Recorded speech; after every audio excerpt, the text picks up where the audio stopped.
I was informed by this kind of unoriginal and trite idea that new technologies were an opportunity for social transformation, which is what drove me then. And still, it's a delusion that drives me now. I wanted to update what I've been doing since then, but it's still the same theme song, and introduce you to my lab and current work, which is the environmental health clinic that I run at NYU. And what it is, it's a twist on health. Because really what I'm trying to do now is redefine what counts as health. It's a clinic, like a health clinic at any other university, except people come to the clinic with environmental health concerns, and they walk out with prescriptions for things they can do to improve environmental health, as opposed to coming to a clinic with medical concerns and walking out with prescriptions for pharmaceuticals. It's a handy-dandy quote from Hippocrates of the Hippocratic Oath that says, "The greater part of the soul lays outside the body. Treatment of the inner requires treatment of the outer." But that suggests the issue that I'm trying to get at here, that we have an opportunity to redefine what is health. Because this idea that health is internal and atomized and individual and pharmaceutical is largely an error. And I would use this study, a recent study by Philip Landrigan, to motivate a different view of health, where he went to most of the pediatricians in Manhattan and the New York area and logged what they spent their patient hours on. 80 to 90% of their time was spent on 5 things. Number 1 was asthma. Number 2 was developmental delays. Number 3 was 400-fold increases in rare childhood cancers in the last 8 to 10, 15 years. Number 4 and 5 were childhood obesity and diabetes-related issues. So all of those, what's common about all of those? The environment is implicated, radically implicated, right? This is not the germs that medicos were trained to deal with. This is a different definition of health. Health that has a great advantage because it's external, it's shared, we can do something about it, as opposed to internal, genetically predetermined or individualized. People who come to the clinic are called not patients, but impatients, because they're too impatient to wait for legislative change to address local environmental health issues. And I meet them at the university. I also have a few field offices that I set up in various places that provide an immersion in some of the environmental challenges we face. I like this one from the Belgium field office, where we met in a roundabout precisely because the roundabout iconified the headless social movement that informs much social transformation, as opposed to the top-down control of red light traffic intersections. In this case, of course, the roundabout, with that micro decisions being made in situ by people not being told what to do, but of course affords greater throughput, fewer accidents, and an interesting model of social movement. Some of the things that the monitoring protocols I've developed, this is the tadpole bureaucrat protocol, or keeping tabs, if you will. What they are is an addition of tadpoles that are named after local bureaucrats whose decisions affect your water quality. So an impatient concern for water quality would raise a tadpole bureaucrat in their sample of water in which they're interested. And we give them a couple of things to do that, to help them do companion animal devices while they're logging and doing their email. This is a tadpole walker, to take your tadpole out walking in the evening. And the interesting thing that happens, because we're using tadpoles, of course, because they are the most exquisite biosensors that we have, several orders of magnitude more sensitive than some of our sensors for sensing, responding in a biologically meaningful way to that whole class of industrial contaminants we call endocrine disruptors or hormone emulators. But by taking your tadpole out for a walk in the evening, there's a few action shots, your neighbors are likely to say, "What are you doing?" And then you have to introduce your tadpole and who it's named after. You have to explain what you're doing and how the developmental events of a tadpole are, of course, very observable. And they use the same T3-mediated hormones that we do, and so the next time your neighbor sees you, they'll say, "How is that tadpole doing?" And you can let them social network with your tadpole, because the Environmental Health Clinic has a social networking site for not only inpatients, humans, but non-humans, social networking for humans and non-humans. And of course, These endocrine disruptors are things that are implicated in the breast cancer epidemic, the obesity epidemic, the 2.5-year drop in the average age of onset of menarche in young girls, and other related things. The culmination of this is if you successfully raise your tadpole, observing the behavioral and developmental events, you will then go and introduce your tadpole to its namesake and discuss the evidence that you've seen. Another quick protocol, and I'm going to go through these quickly, but just to give you the material sense of what we're doing here, instead of asking you for a urine sample, I'll ask you for a mouse sample. Anyone here lucky enough to share, to cohabit with a mouse, a domestic partnership with mice? Very lucky. Mice, of course, are the quintessential model organism. They're even better models of environmental health because not only the same mammalian biology, but they share your diet largely. They share your environmental stressors, the asbestos levels, the lead levels, whatever you're exposed to. And they're geographically more limited than you are because we don't know if you've been exposed to persistent organic pollutants in your home or occupationally or as a child.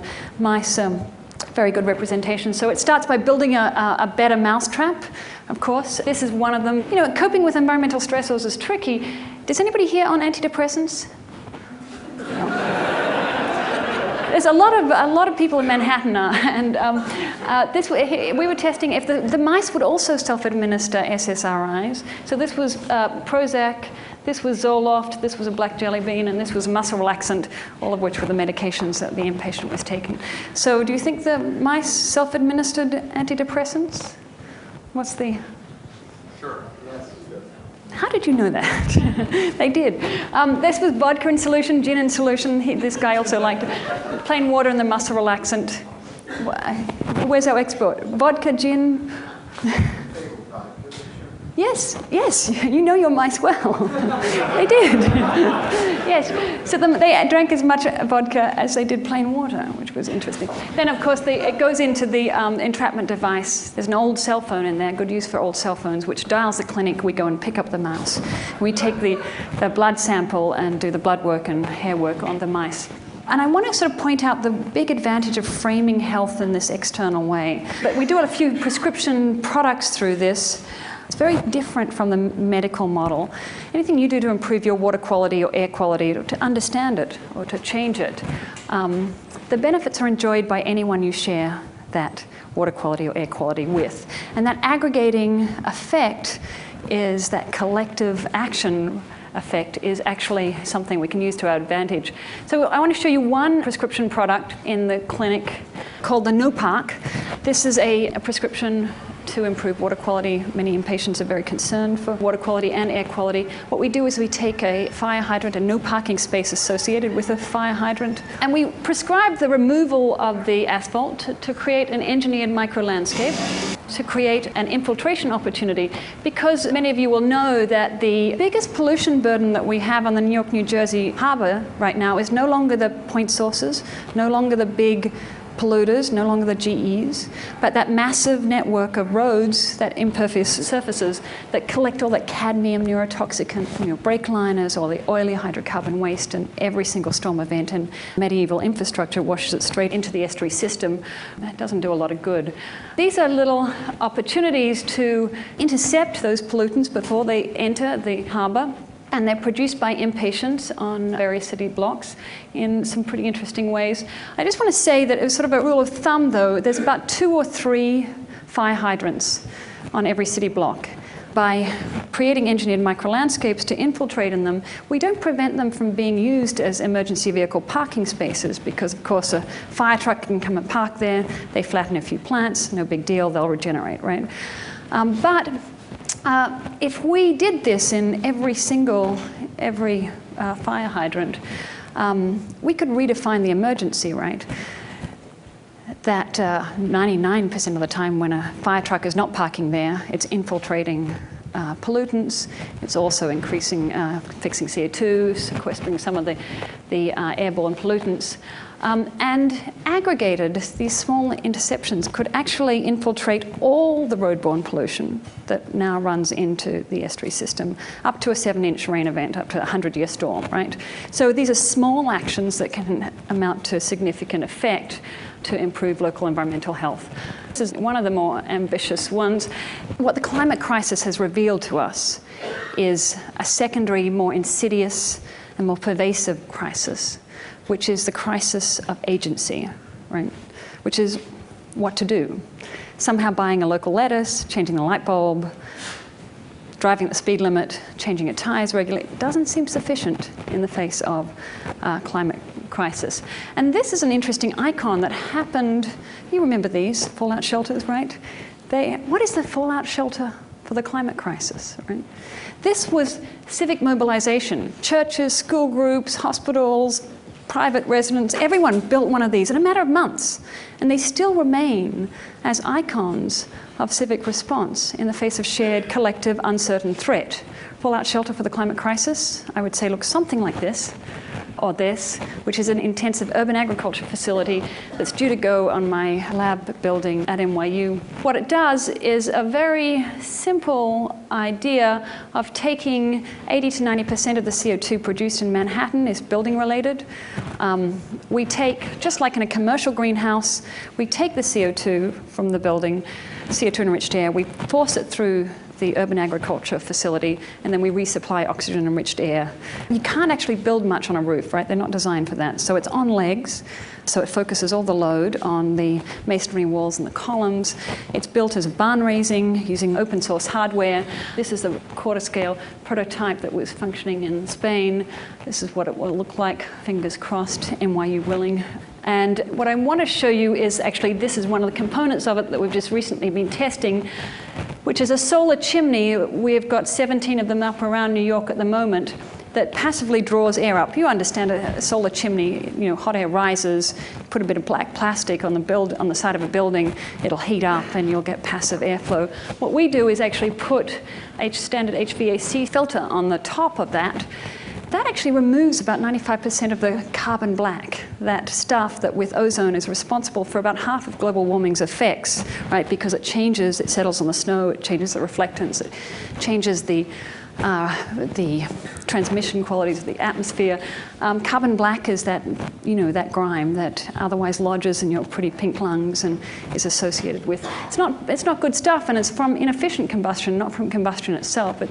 It's when we put it through our solar chimney, we remove actually about 95% of that. And then I swap it out with the students and actually re-release that carbon black. And we make pencils, the length of which measures the grime that we've pulled out of the air. Here's one of them that we have up now. Here's who put them up and who are avid pencil users. Okay, so I want to show you just two more interfaces, because I think one of our big challenges is reimagining our relationship to natural systems, not only through this model of twisted, personalized health, but through the animals with whom we cohabit. We are not alone. The animals are moving in. In fact, urban migration now describes the movement of animals formerly known as wild into urban centers. You know, coyote in Central Park, a whale in the Gowanus Canal, elk in Westchester County. It's happening all over the developed world, probably for loss of habitat, but also because our cities are a little bit more livable than they have been. And every green space we create is an invitation for non-humans to cohabit with us. But we've kind of lacked imagination in how we could do that well or interestingly. And I want to show you a few of the technological interfaces that have been developed under the nomica of woes, which is zoo backwards and without cages, to try and reform that relationship. This is communication technologies for birds. It looks like this. When a bird lands on it, they trigger a sound file. This is actually in the Whitney Museum, where there were 6 of them, each of which had a different argument on it, different sound file. They said things like this. Here's what you need to do. Go down there and buy some of those health food bars, the ones you call bird food, and bring it here and scatter it around. There's a good person. Okay. So there was several of these. The birds were able to jump from one to the other. These are just your average urban pigeon, and really test which argument best elicited cooperative behavior from the people below. About 100 to 1 decided that this was the argument that worked best on us. Tick, tick, tick. That's the sound of genetic mutations, of the avian flu becoming a deadly human flu. Do you know what slows it down? Healthy subpopulations of birds, increasing biodiversity generally. It is in your interests that I am healthy, happy, well-fed. Hence, you could share some of your nutritional resources instead of monopolizing them. That is, share your lunch. It worked. And it's true. The final project I'd like to show you is a new interface for fish that has just been launched. It's actually officially launched next week with a wonderful commission from the Architectural League. You may not have known that you need to communicate with fish, but there is now a device for you to do so. It looks like this: buoys that float on the water, project 3 foot up, 3 foot down. When a fish swims underneath, a light goes on. This is what it looks like.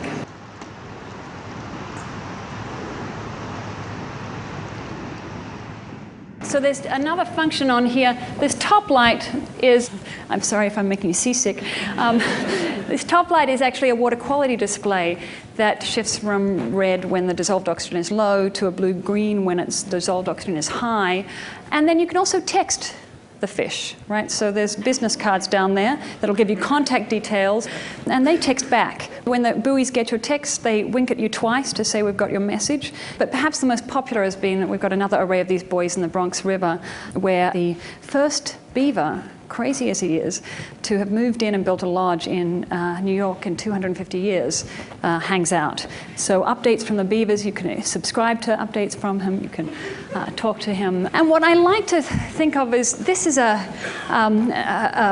interface that rescripts how we interact with natural systems, specifically by changing who has information, where they have it, who can make sense of that information, and what you can do about it.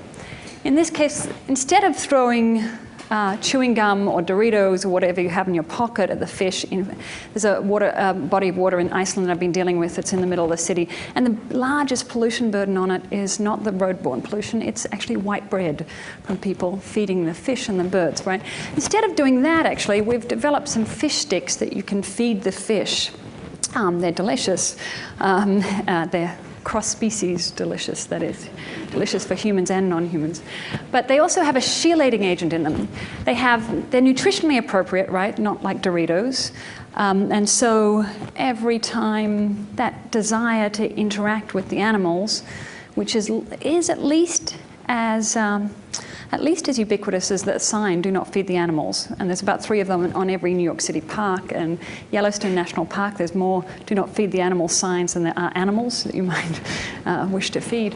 But in that action, that interaction, by rescripting that, by changing it an opportunity to offer food that is nutritionally appropriate, that could augment the nutritional resources that we ourselves have depleted for augmenting the fish population, and also adding a chelating agent, which, like any chelating agent that we use medicinally, binds to the bioaccumulated heavy metals and PCBs that are in the fish living in this particular habitat. And allows them to pass it out as a harmless salt where it's complex, right, and less bioreactive, effectively removing it from bioavailability.